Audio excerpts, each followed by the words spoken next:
Sarap ng tulog ko mga kananay. Nakatulog ako ng 2:00 ng hapon. Tapos, 4:30 na.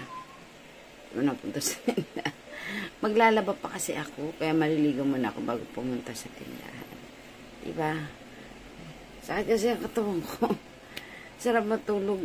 Yan lang nakaramdam ng ginawa sa bubo ko. Kaya siya mga kananay, ligo muna tayo at maglalaba ako. Ulam namin mga kananay ay beef broccoli. Ayan. Lagyan lang namin ng hindi na nga na-marinate yan. Diretso ng gawa na nakalimutan. Yan ang ating pananghalian at saka nilagang pata. Ayan.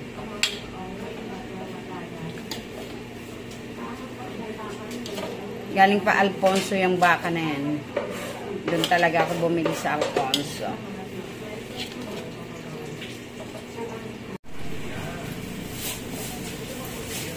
Wow! Luto na ang aming beef broccoli.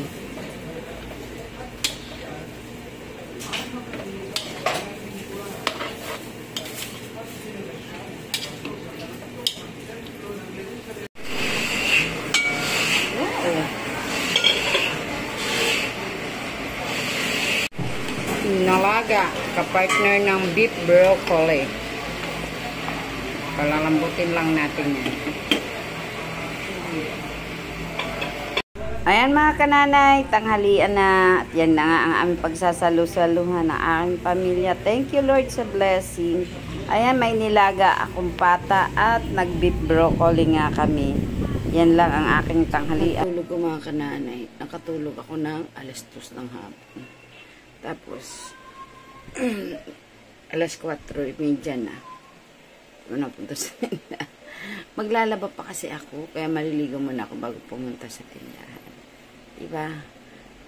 Sakit kasi ang katawan ko. Sarap matulog. Yan lang nakaramdam ng ginawa sa bubo ko. Kaya siya mga kananay, ligo muna tayo at maglalaba ako. Mga kananay, nakababad saglit at tayo bago ko i-washing yan, diba, traffic na naman. Bago ko ito i-washing, ito naman ay kukusutan ko muna para matanggal-tanggal naman kahit papano yung mga nakasiksik. Kailangan natin maglaba-laba, at tabak na tayo dahil ilang araw nga ako hindi nakapaglaba gawa ng aking ubo. Sama pala talaga ng last pag inubo, talagang kailaliman ang ubo ko. Ang sakit sa dibdib pag ako naubo, kaya sabi ko pahinga muna tayo maglaba. Time out muna, ayan. Nagkusot-kusot na lang ang kananay yun. Ayan na nga ang kananay nyo. Traffic na naman ang tila. At paghuda na nga ang kananay nyo. Buti nga nakatulog ako kahit papaano at na-relax ko ang katawan lupa natin. Mga kananay, ganun palang buhay ng nanay. Minsan nakakaiyak na hindi ko na maintindihan. Basta nakakaiyak na lang.